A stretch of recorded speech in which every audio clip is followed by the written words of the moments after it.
Oh, yeah. Thank you. What's your name again? That's right. Yeah, Chris. Thank you. Everybody good? Hey, how are you? Take Doesn't look very casual. Tom, get everybody. You bet. Can't all play without a program. It's a very short trip, so I just wanted to point out a couple things on our way over to the terminals that you've heard a lot about. And one of those is de-icing. De-icing, de-icing, de-icing. That's all we seem to talk about. We're going to go by some of the things we've done to fix some of the issues we've had already. One of those is all of our cargo operations in Kansas City are located along that road, Mexico City. And of course they have to de-ice every morning. They're not part of the airline de-icing system, so we had to build a collection system for those big jets. And that collection system runs from all of their aprons over there underground.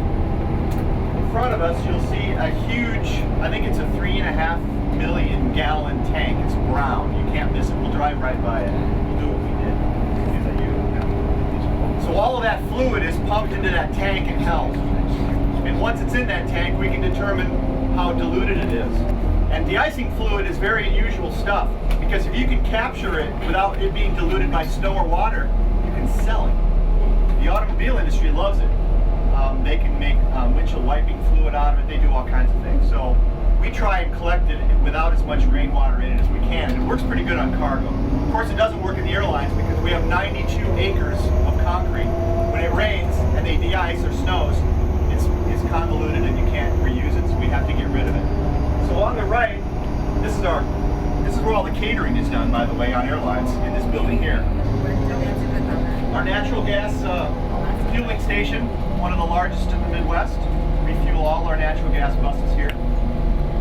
Okay, and as we make this turn, on my left, you'll see these huge concrete basins, or as some people may say, a cement pond. That's where all the runoff goes from the airfield, from the airlines. You'll see a black fence around them. It's on your left right here. They're empty now, of course, but during the wintertime, you can see the water level on some of these. They're huge. That's where everything goes. And most of the time, by the time it gets to these ponds, it's so diluted we can't reuse it, we can't sell it. We have got to treat it, truck it off-site, or send it to the wastewater facility. And occasionally it will go into our ponds. Most of the times it does. When we have a heavy, heavy snow event. It overflows into the pond. It overflows. One of the issues we have is with ADA.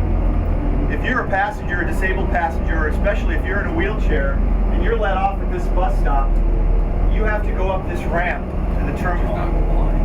That's not compliant. You cannot motor yourself up that ramp in a wheelchair. So a solution would be to put elevators on every end of every terminal, or build a switchback, which would probably be a quarter mile long to get up that steep of a grade. We have been able to help our handicapped passengers. We actually put them in a bus and take them around to the front of the terminal. So there are ways around this, but whatever we do here, we'll have to address that issue. Another problem we have with the terminals is you can see two aircraft, United and Southwest. Now when they push back, they're going to be in each other's way. So when United pushes back, Southwest can't move. They're in the way. They're too close together. So something has to be done there, and especially when they de-ice. It's a problem in the wintertime. There are some delays. Again, we've got employee parking for our airline folks. We've got the pay lot to our left.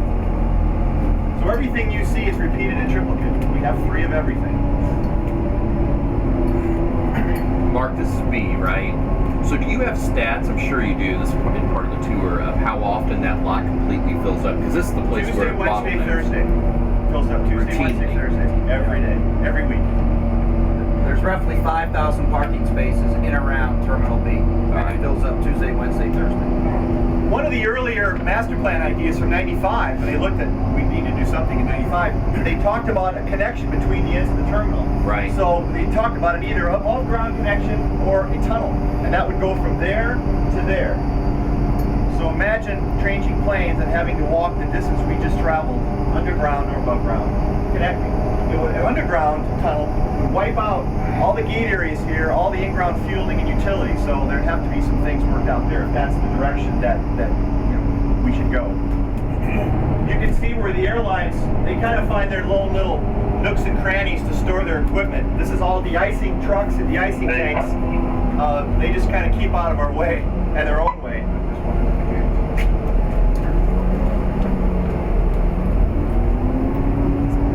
On my right, 890 is our... Right, no, it does. Yeah. Now we're official. Right. We're real. Now we're all here. Now we're all in trouble. She has to stop and wait for him to shut the gate. Yeah, she will. Immediately to our right, my right, is gate 90. That is our only international gate in Kansas City. One. That's all we have. We have demand at times for 3 gates. All 3 Mexican cities want to come back at the same time, and they can't. So what ends up happening is sometimes those flights clear in Houston or Denver, and you've just lost your nonstop. You have to stop somewhere and change lanes. We've looked at trying to expand that, and maybe that is a possibility. It's very expensive when you're dealing with border and immigration, but it can be done. We also have an issue for our international charters. We had a Japan Air 747 sitting here clearing customs, and we had to close everything you see out there because the tail went out into the movement area. This airport isn't built for airplanes from the 767 on. It's just, you can't park those big aircraft here. Now what I'm going to show you as we go along is called a bump out. This was the program remodeling job back in 1999 that the city decided to do rather than build a new terminal in 95. And some parts of our terminal have a 15-foot bump out in the gate area. Some of them don't. Why did we do all of them? Because the airlines didn't all want them. And you'll see, very evident, if you've been in some of those gate areas without a bump out, you know how confined you are. But the 15 feet is about as far as we can go out here. Because remember, we get too much farther out here, we run into taxiway and have to close taxiways. So the terminal is about as far this way as it can go. So any enlargement would have to go to the street side and take out parking decks.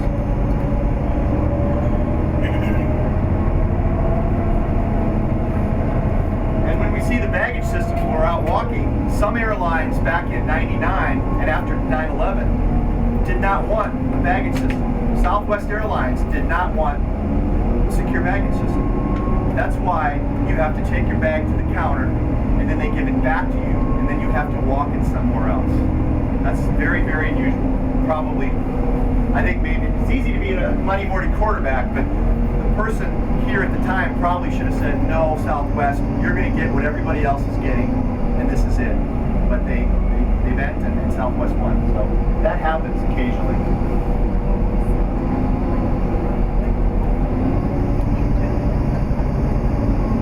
As we go a little farther, you'll see a trench slot in the pavement, and that's where a lot of the runoff from the planes when they de-ice comes and is collected.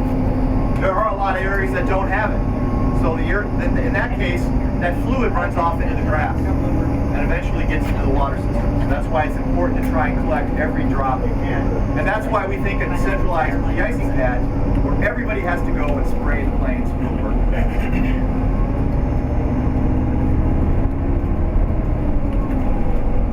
And you may say, well, it only snows probably 6 times a year in Kansas City. But when a jet plane sits on an apron overnight with a lot of cold fuel in the wings, it freezes every day. So from about late October all the way into April, they're de-icing every morning. Planes that are sitting here overnight because there's frost on the wings every single morning.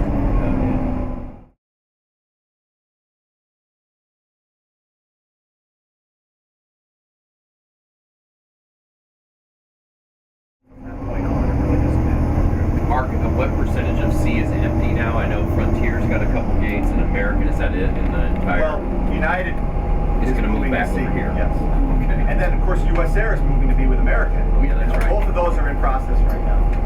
So C will fill back up again then? Yes.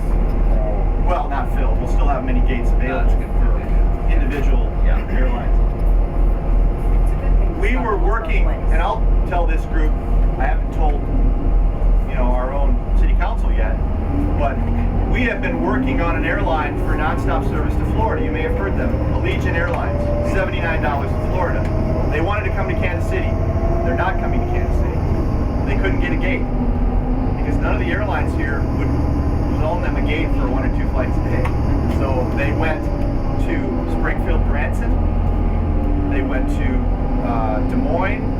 What other city did they go to around us? They started service all around us. Very, very frustrating for a marketing department. We worked hard to get new service here, especially cheap service to Florida.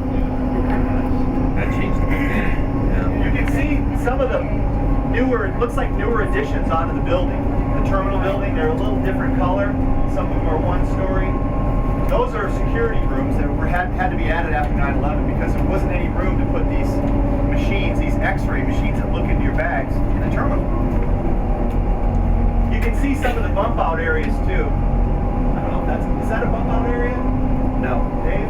Okay, you can see No, that's where United will be going back into Terminal C right.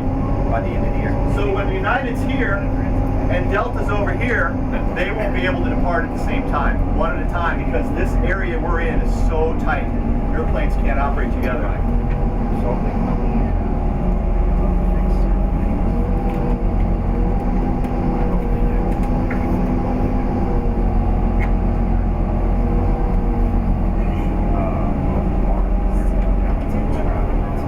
Yes.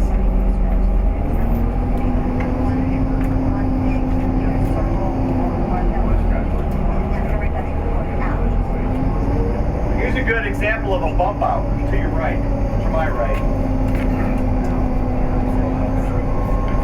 It only comes out 15 feet, but when you're in that gate area, 15 feet makes a lot of difference, especially they could put all the counters back there.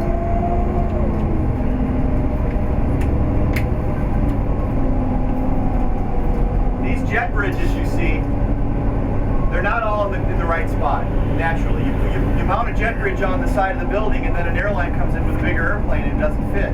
Every time we move one of these bridges, we have to call in a company that does that. It's how much, Dave? $78,000.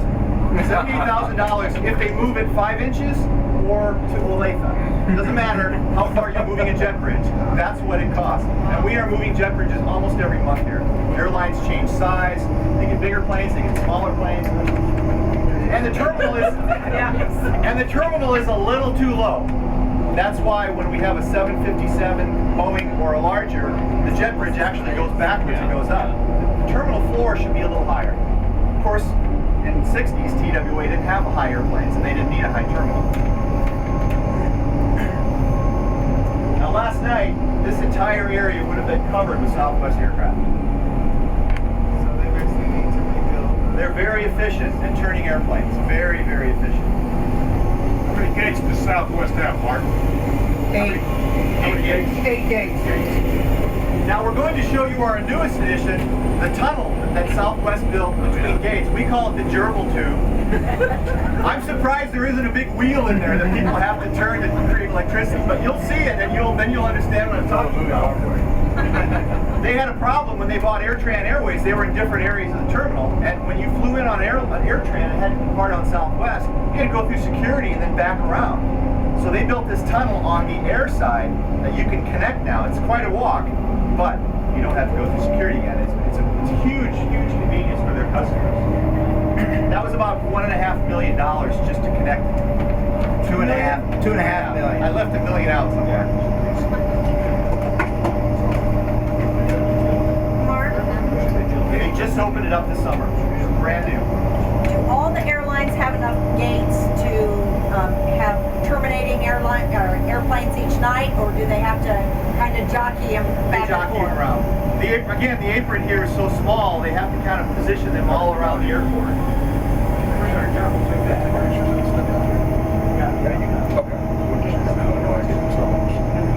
Okay. Right after gate 37 on your right side, you'll see the gerbil tube, and it looks exactly like what we call it. It's a box suspended in air. It's air conditioned and heated. It does the job. And we couldn't knock out a wall between those gate areas because of everything in the middle. We couldn't move it, so the easiest way was to go around. And for the most part, passengers don't mind. I mean, they don't want to go through security again.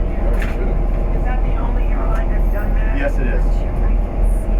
And who pays for that, Mark? Do you? The airlines pay for it. Well, And people say, well, then we pay for it. Not necessarily. Why is that not an option to do all the way around? People think that if you charge more to an airline here, say you charge $5 more, their tickets will go up. No, that's not how it works. Their ticket pricing is based on a nationwide system. For example, St. Louis costs 3 times what it costs in Kansas City. The airport costs are 3 times higher than ours, yet they have cheap fares and sometimes cheaper than we do. So the airlines, for the most part, airport costs are only about 4 to 6% of their total cost. So it's not a big number. So why not do the gerbil tube at every terminal, all the way around? Probably could connect every single airline and bypass all of the non-screened areas. Well, one of the reasons is that gerbil tube is in addition to the 15-foot addition. Yeah. So you have the 15 feet plus the gerbil tube, which further aggravates this lack of aircraft movement on the paper. And each area is very unique as far as whether or not you can actually do the gerbil tube around that particular area. And if you haven't met him, Dave Long is our Director of Properties and Development. So all the leases and all the negotiations he has to deal with and trying to make everybody happy here and finding them a home, which sometimes is challenging. Okay, now we're getting into the United Gate area. And you can see, just looking out your window, they've got probably 6 different types of airplanes flying here. They've even got a plane, which I haven't seen in a while, with propellers on it. Oh my God. That flies at Denver. I've been on. I know. Never mind. No, It flies at Denver every day. You look down on Interstate 70 and cars are going past you. Yeah. Oh, wow. It's horrible. But it's extremely profitable. Right. They are making a ton of money on those. You sit in the wrong seat. It's loud. So as you can see, we made the jet bridge. The jet bridge actually squats down so it can get people in there out of the weather. It actually does work. But some of our jet bridges don't go that low, and some of them don't go that high. So we have to make sure which gate we put which airline on. To my left is that slot drain in the concrete. You can see it runs along the pavement, and that tries to catch all the fluid that goes that way from when we de-ice. Mark, did you say to move a jet bridge to another terminal cost $78,000? Or to move it 10 feet for a bigger airplane. They have to pour a base pad into the ground to support all that weight. It's it takes, how long does it take to do one bridge? It's a little over a week and a half. You do that every month, approximately? We've moved about 9 of them, so we're getting a little better. So, This year? Yeah, this year. Yeah. It'd be easy if airlines would just tell us they're going to serve Kansas City with this airplane this many times a day. It would be so simple. Obviously, they don't do that. And the reason why we had to move the jet bridge is that each jet bridge, there's about 4 different types of jet bridges. And as airlines expand and contract, we actually purchase the jet bridges that the airlines thought they needed in the future. But obviously, their long-term plan is like Thursday. So that's why we've had to move these jet bridges around, simply because their plans have changed and therefore our plans have to change. The building right in front of us, what we're going to get out here, is an example of what happened after 9/11. The Homeland Security came out with all these new nifty devices and said, you will use these to screen passengers and bags. And we didn't have any room in our terminals. So we had to build these little concrete base buildings to put the equipment in. So sometimes the bags get rerouted to come through here. And you'll go in and see all of this, how this works. We're going to split you up into 2 groups. Jerome is going to be our tour guide today.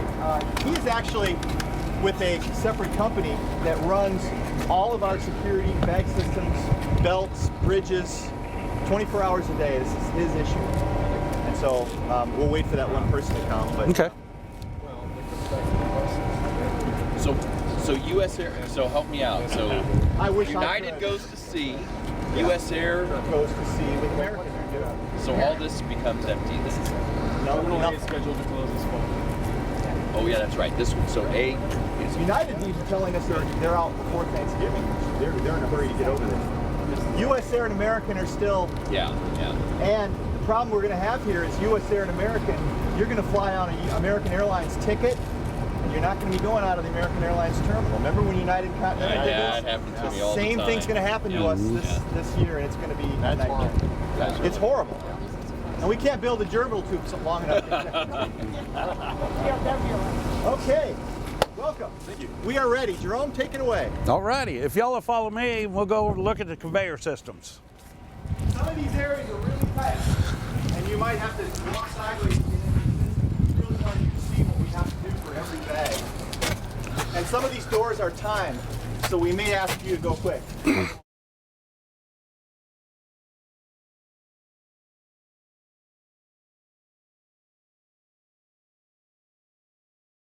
Right, where y'all are at right now is the TSA resolution room. Okay, now as you notice, this is a big bump out.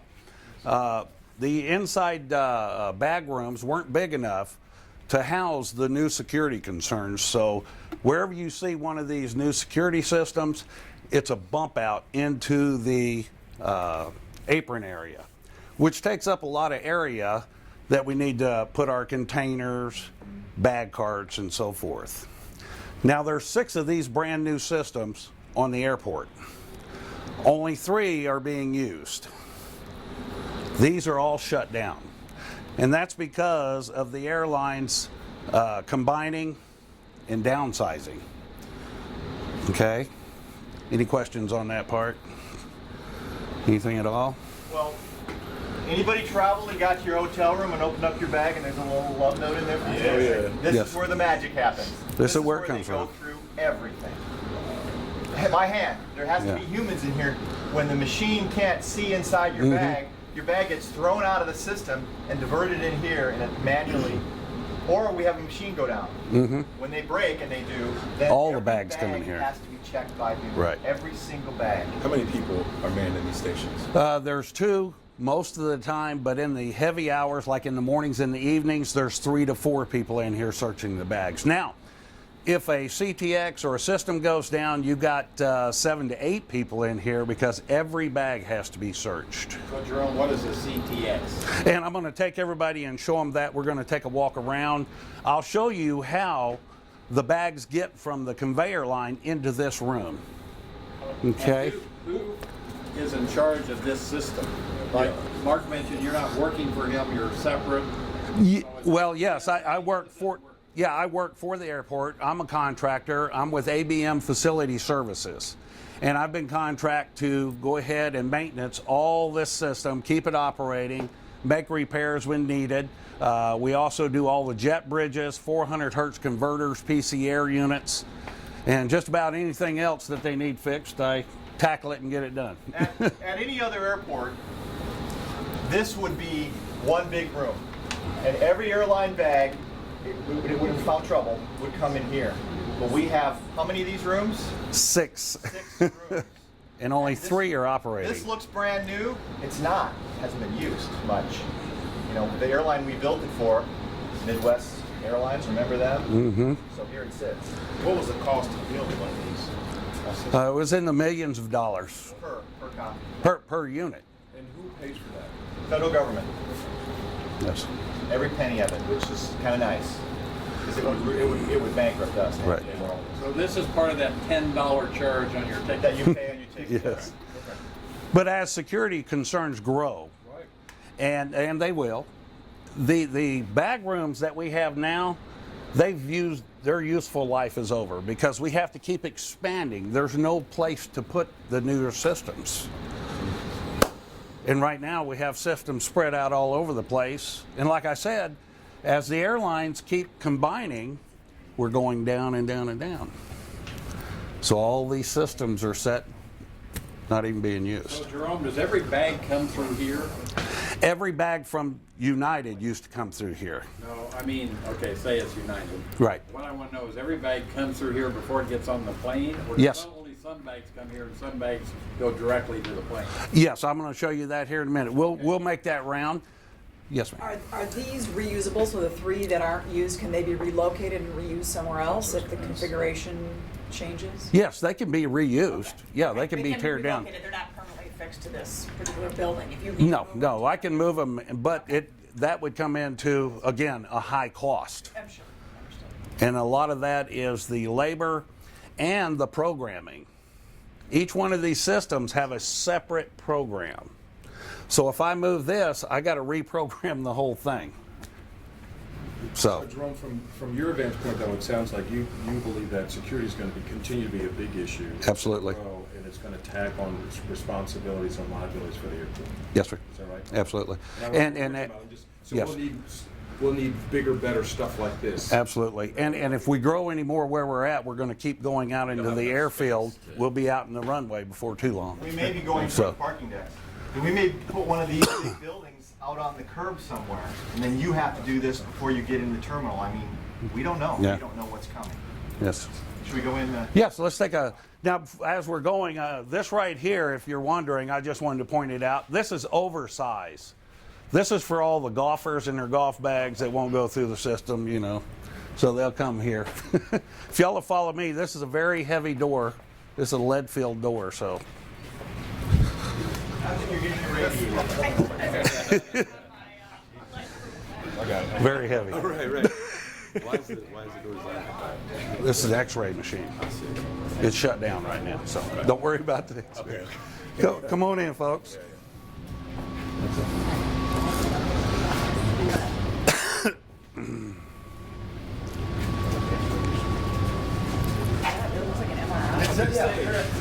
I'm giving y'all a little bit more than normal.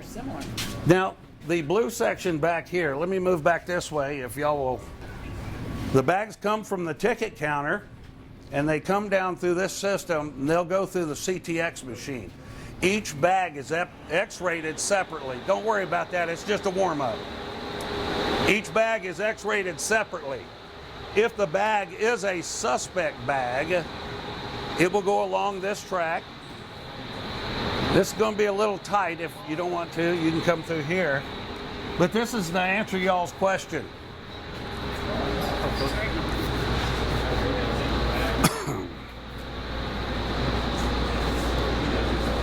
This is a very expensive piece of equipment. It's called a variable bag sorter. It reads the MCP panel, which is the master control panel. It'll tell you if you have a suspect bag. If you do, this part of the conveyor will drop down and send that bag into the search room. If the bag comes through there and is not a suspect bag, this will jump back up and send it right out to be loaded on the plane. What makes it a suspect bag? A number of things. I've had a can of shoe polish because shoe polish, believe it or not, has the remnants of gunpowder in it. Pocket knives left open. Something that may look like a circular device with wires coming out of it, but it's nothing with a comb laying next to a speaker wire.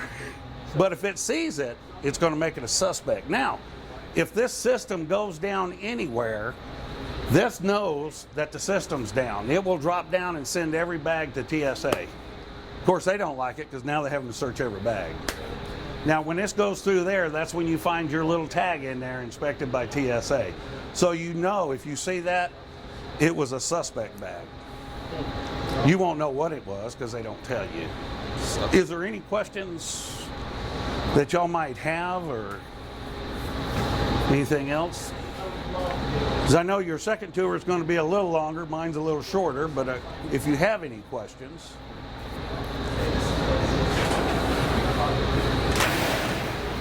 And like I say, this building here is all the build out because there was no room to put it in the type of bag room we have. And if we do keep advancing security, which I know they will, new things will come, we'll have to keep building out.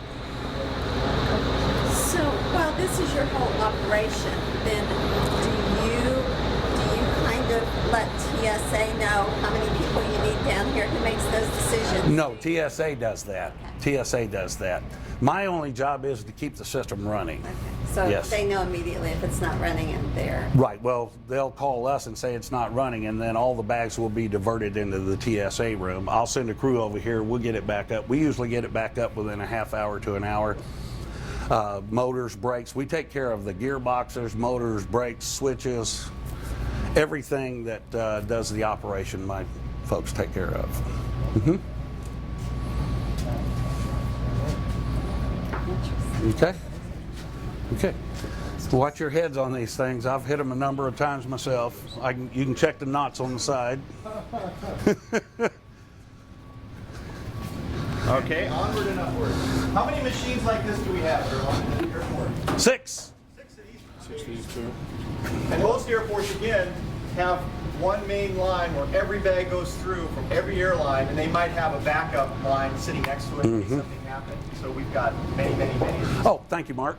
On another note, the way this is set up, no airline has a secondary system. So when their system goes down, they're down. They're down until I get it back up or the CTX is repaired. CTXs are taken care of by a separate company.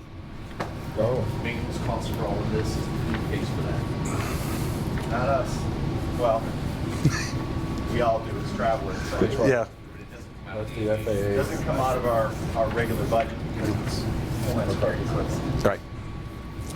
So Is it an advantage to having 6 units or a disadvantage to having one airport with one unit where everybody goes through? it's a disadvantage right now because you got all these sitting around doing nothing, and all this money, actually, these have to be maintained, so that money's going down the drain. Okay, since you asked the question. A single airport, if you had, what, 2, 3, or 4 of these set up, all the airlines would use the same one. If this one went down, they would all divert to another one, and the bags would still continue to go and get on airlines. Now, since these are in Kansas City, I'm going to say no. We want a single facility someday. We're going to keep these. Yeah. We're going to Yeah. put 6 lines. And Yeah. we'll see how that goes. All these are going with it. Yeah. We want to keep all of this stuff. And all the blue section, oh. You already have it. So It's already paid for. And it's Why? in Kansas City. Let us keep That's it. that's a good question though, since the government funds the TSA funds these, do they have the right to say, hey? Yes. They do. Okay. They'll take one and put one in Branson. They'll Yes. take one and put one in Springfield. They do that along Columbia. They do it. And to save cost at this time, if I have something break down, I use parts off of this one to save cost on the active ones, which saves a lot of cost because your new motors and stuff cost a lot of money. And I would like to show you one thing on the money part of it here. I almost forgot about. These right here is what you call a brake clutch. And they start over there. And as the bags come through the CTX system, these stop and start for every bag right here. If you have 500 bags come through, these stop and start 500 times. And these are a constant replacement right here because inside of them, they got a fiber gear. And it's made that way so you don't burn up the motor. So after so many turns, the fiber gear burns out in them. Well, these here are $900 a piece just for one.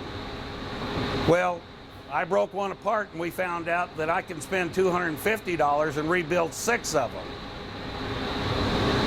for the price of one. So that makes a big difference right there. So that's just a cost savings on these. Okay? All right. Onward. Onward. Yes, sir.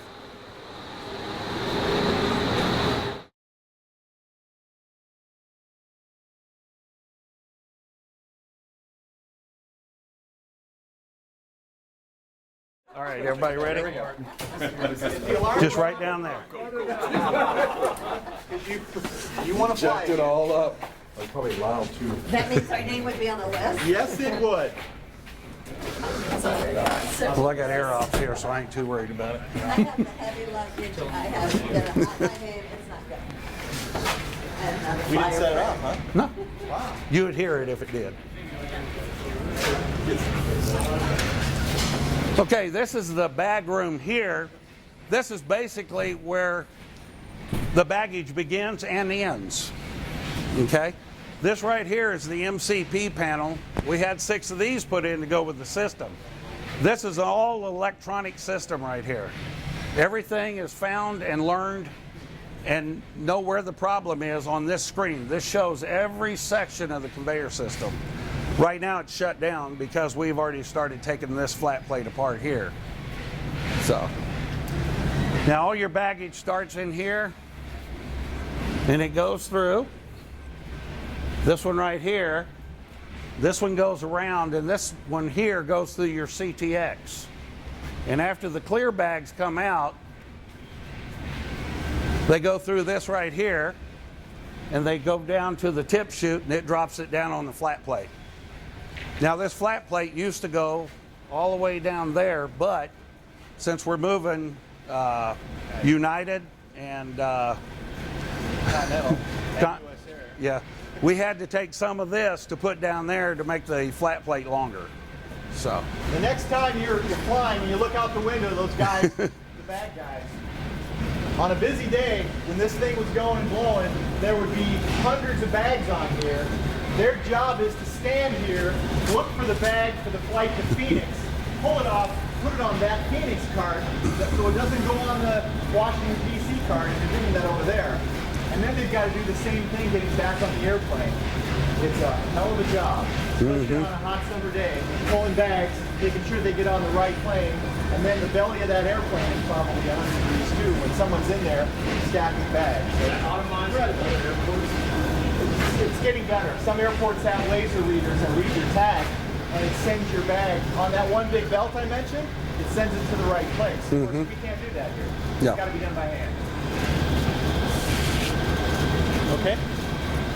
That's all I got here. Our tour for this part. Now we're going to switch with the other group who will be coming from over on that side.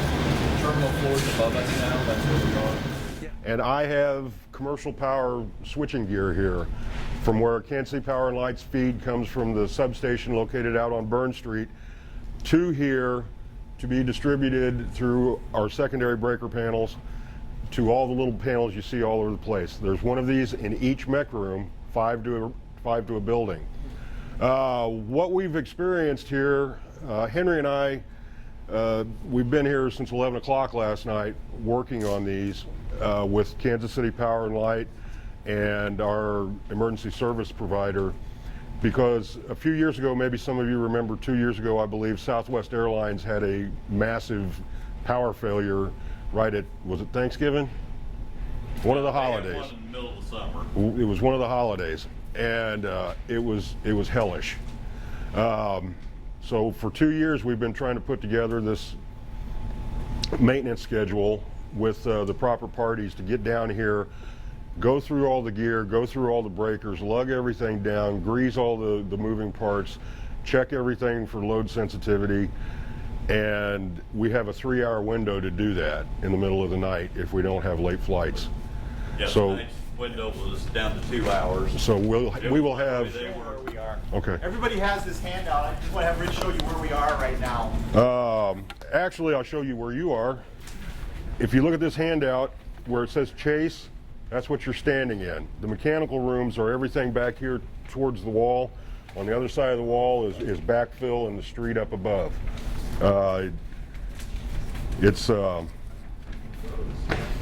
Anyway, I'd like to get back to the power part. We have no way of doing this work without killing somebody upstairs. Last night we had to kill 3 mech rooms. So we have to coordinate with all the airlines and all the other tenants and everything to make sure all the power sensitive equipment is taken down. Invariably something goes wrong. Last night went pretty good actually, except we have a breaker broke that now we're going to have to reschedule to come back and do this. I would hope that in a new terminal design, instead of having 5 mech rooms strung out hell to breakfast, you could actually put them grouped up to where there was some overlap.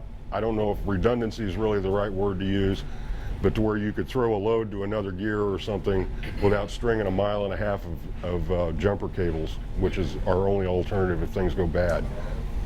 And nobody wants that. I mean, believe me, you guys don't want that. Yeah. How old is that right behind you? 50 years old, original equipment, which is probably the only reason it's still good. If you notice, this has these knife switches on it and everything, and over here we've got buttons and flashy lights and stuff, and 10 years old. and we have problems with. In equipment that Henry and I have worked on all our lives, we worked around here since the early 80s. We never used to hear of the term planned obsolescence, and now it's just part of the package. They build this stuff. That breaker that we pulled last night, plastic moving parts broke. I don't even know if I can buy that breaker now, or if we're going to have to build something around the original design. I don't know what. I'm too tired to worry about it right now, but we're going to figure it out. But the idea is we can't just go do it. Now we got to schedule another shutdown. So Rich, how long does it take you to plan what you did last night? I've been working on this since Mark and company gave me the green light after the debacle at Southwest. We knew we had to do something. It's been 2 years, right at Thanksgiving time. So what happens if you don't do that and this goes down, then what? You see me cleaning out my locker because I'm not going through that again. Everybody wanted to know at that time, when's it going to be fixed? What are we going to do? Well, we don't even know exactly what we're dealing with. So it's understood that everybody needs to know, but we can't tell you. It's like, I don't know. It's a little creepy to think about. Challenge getting everybody in the same place at the same time. Yeah, the manufacturer, the Power and Light crews, who, by the way, I don't know how you guys feel about Power and Light. These guys are stellar. They're great to work with. And they're coming in here and they're really moving things at night. But we only have, like I said last night, 2 hours to do 4 hours work in. Tell me if this is a fair question or not. If it's not, don't answer it. But so we're sort of tasked with saying, okay, do we start all over, or do we sort of have what we have here and try to keep it and go another 40 years? I think that's a very good question because nobody loves this place better than I do. I've spent my whole life here, and this place fed my kids and everything else. I do like this place. In 1972, if you lost a switchgear, you might lose an electric typewriter or a 10 key on somebody's desk until you could get it fixed. Right. Now, everything we got out here is hung on this power grid. Everything we got from the,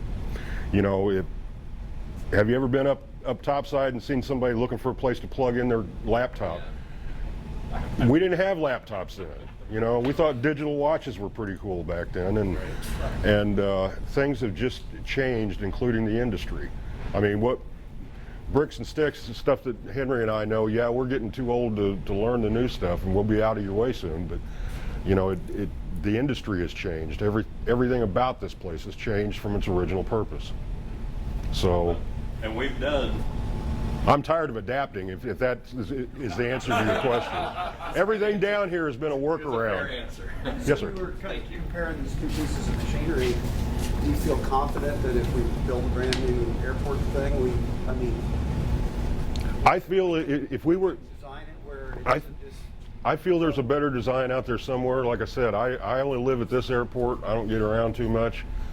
But I just have a feeling with everything that's available technology-wise now that something better could be done if you didn't have this mile of a horseshoe where this guy serves this guy serves this. You could get some commonality there. And I believe Dave Long said earlier, maybe it was with the other group, if you did have someplace go south, or if you did have to schedule maintenance, you could take that airline and move them to a vacant ticket counter someplace, and they could work out at gate 30 instead of gate 20 for a while. And there wouldn't be a catastrophic failure. It would be something we could manage. That would mean an awful lot to me, guys like Henry. Yeah. So it sounds like, because Jerome mentioned this as well, but in terms of kind of stringing stuff together, it sounds like that the staff spends a lot of time kind of keeping things just moving, trying to keep old stuff moving, and it's spread out over 3 terminals and different mech rooms. Yeah. Okay. And the fact that we're having to design everything as a workaround. Right.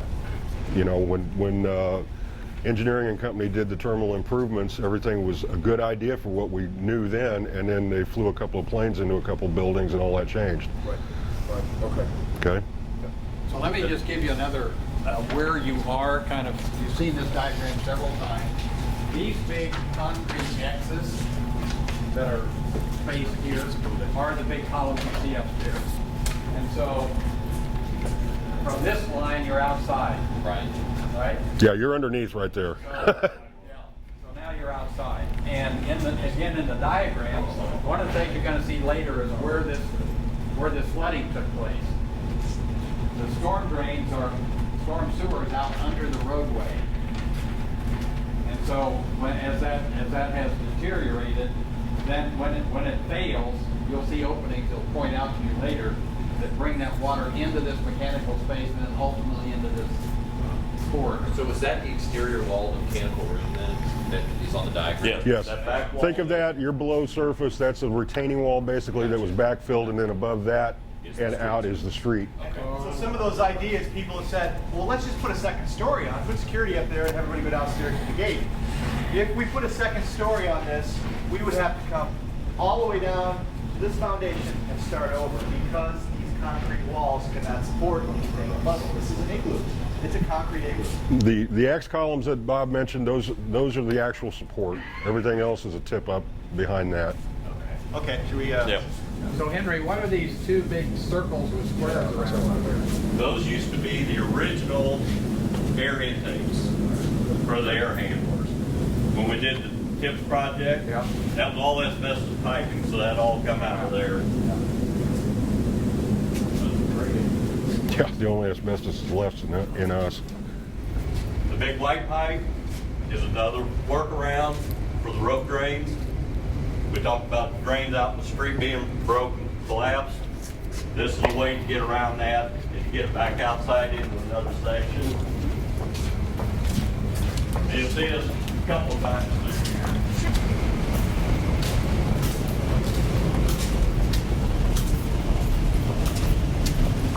This bottom water is actually doing what it's supposed to do. We built this on the side of the wall to catch the water pouring in the walls, and we've got it sandbagged around the electrical switchgear because this would flood when it rains. So we've got it coming over here and we're rerouting it to the drain.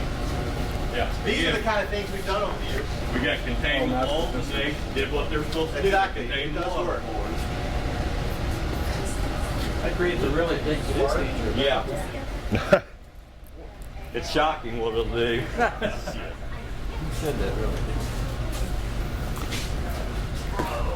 We've been up a while. I know.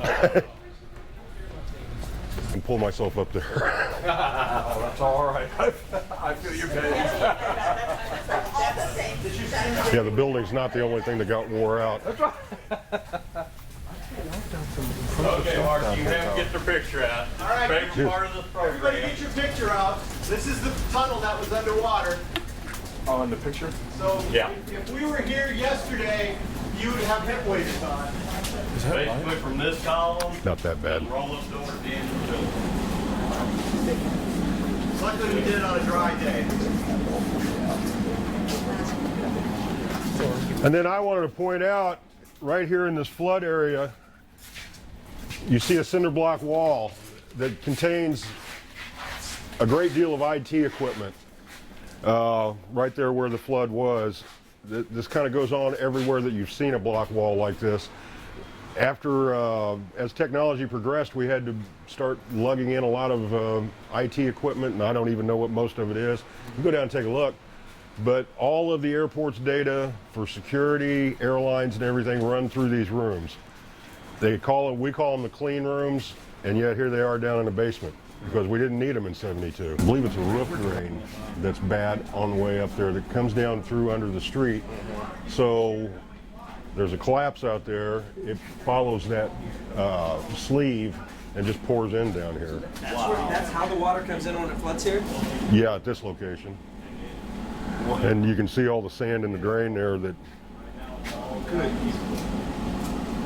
hydraulic pressure is an amazing thing. Yeah.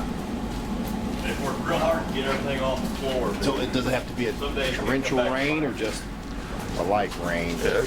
I think it has to be pretty heavy, the caliber of some of which we had. Now, remember, I work outside now, so. But we didn't have a hole in a drain pipe, sand starts sucking through the drain pipe. And you've got that picture. And you wind up with a void. There it is.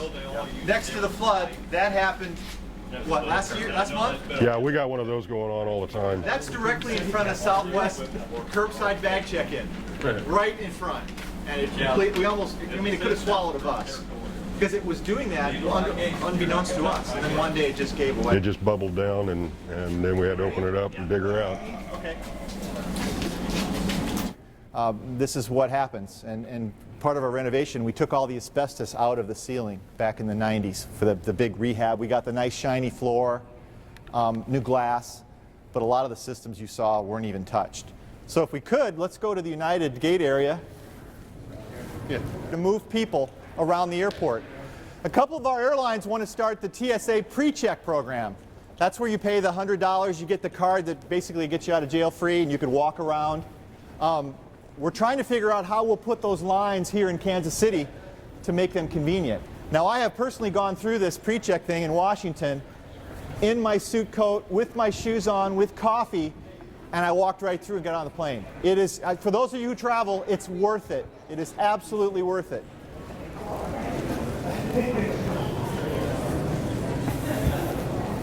This is the old footprint for passenger screening from TSA. This isn't the new one. The new one's bigger. The new one goes 90 feet? 90 feet. Those, the second black thing, the chairs, that's the new TSA footprint. So when this used to be occupied, they were happy. Now they've got new equipment. You know the phone booth you stand in and the thing goes in front of you? That's new. That won't fit in here. So the new United that we're constructing in C will be 90 feet in length, multiple lanes. And there's your passenger waiting area, right there. So, and then I've talked about that new pre-check lane we're trying to fit. That won't work with United, we don't have any room. Southwest and Delta are looking at it, but we might have to bump out onto the Terrazzo to put more lanes. Because the frequent traveler demands it. They want to be this pre-check person, first class, and we have to provide it. So we've got to figure out a way to make it work. And we will. We'll make it work because we have to. So imagine the footprint getting wider and longer. And you can see the bump out. Imagine some of those gates that we didn't do a bump out and we need this huge security. Now some people have even said maybe if we don't build a new single terminal, we have to put a security system in the parking garage and sterilize you coming in. We don't know. It's something that we'll have to look at. Well, Mark, you talked about the length, but with the new system, does this contain it or do you move it? It needs to go that way. Have to go out almost to that spandrel beam. It goes 6 foot wider, which is about 3 foot from the exterior wall if there was the original. The original wall if there wasn't a bump out. So the gate holder then is the bump out. That's correct. And they also they don't like our walls, because if you were terrorist minded, you could throw something over the wall. And people have done it here. People have forgotten their car keys, and somebody will run out and get the car keys and just pop them over. Well, we see that. But Homeland Security wants these walls to go to the ceiling, and all our air conditioning systems are over there. So, and heat. You can't move air. We've been fortunate, we've got cameras everywhere to kind of mitigate that. If we have another terror incident like we were supposed to have last week, who knows what they would make us do. We've had bird netting in here to stop things from falling on. Those are dust collector, as you can imagine. They're very, very nasty, so we got rid of them. But it's a day-to-day thing with security. We don't know how we'll adapt next. We always do. We'll make it work. Mark brought up something that I meant to speak to earlier about the cameras. We have more than 900 security cameras up here, which also falls under my bailiwick at a huge cost. You see where they're adding more. That's where they're taped up. Some of the original from the tip installations are here and there. It just gets to be more and more and more and more. So now, part of that remodel program we did starting in '99 and ended in 2004, 9/11 was right in the middle. The airlines did not want bathrooms in here. They said, no, we're not going to pay for that. Well, we finished up the program in 2004. We had some money left over, and we didn't ask the airlines. We said, we're putting bathrooms in. That's the way it is. So each gate area has a men and a women's room. They're very small, and those are cleaned by the airlines. So when you're in one and it's disgusting, don't blame the city. It's an airline thing. Now in a new facility, if we build a single terminal, we will be responsible for cleaning the entire airport, our people. We're not worried about a third-party contractor keeping areas clean. So that will change. That's a dramatic change that we have to have happen. But for the most part, and this used to be a room where they would look at the screens of you walking through that See Me Naked machine we talked about. Those are all going away. There's too much public pressure on the federal government. They made a good call and said, we can't use these machines. And that's why we have the phone booth now you stand in and the thing goes in front of you. And that just shows a stick figure on the screen, and the area that's something, there's a problem, a little red light will glow. So when you see them, when you come out of the machine, they're looking over here, they're looking at a stick figure of you, and then if you're carrying something, that area will highlight, and then they'll go right there and check you out, and then you go. No more of this waiting for someone to look at your blurry skin figure and see your tattoos and everything else. That was very intrusive, and thank God they made that decision, because that stopped a lot of people from traveling. People said, I'm not going to deal with that. I think we should end it on that note. I really do. No more to say.